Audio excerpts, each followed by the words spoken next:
শুভ সকাল সবাইকে। আজ সারাদিন আমি কি কি করেছি সেটা তোমাদের দেখাবো। প্রথমেই চান টান করে এসে সিঁদুরটা পরে নিলাম, তারপর কপালে একটা টিপ পরে নিলাম।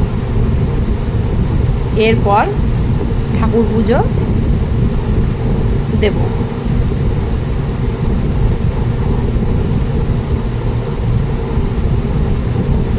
তারপর চলে এলাম আমার গোপালের কাছে।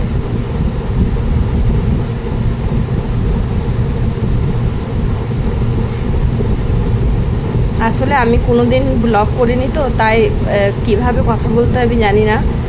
তোমরা একটু আমাকে মানে মানে বলো কেমন করে ব্লগ করতে হয়, তো একটু সামান্য চেষ্টা করলাম।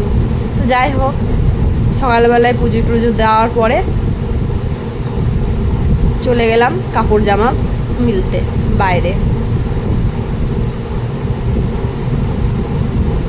এই দেখো বাইরে কাপড় জামা মেলা হয়ে গেছে। এরপর বানিয়েছিলাম ধোসা, এখন ভাত বসিয়ে দিয়েছি। বিকালে এতটাই বৃষ্টি পড়ছিল যে তারপর ভাবলাম চলো একটু ভুট্টা সেদ্ধ খাওয়া যাক, তাই একটু ভুট্টা সেদ্ধ বানিয়ে নিলাম।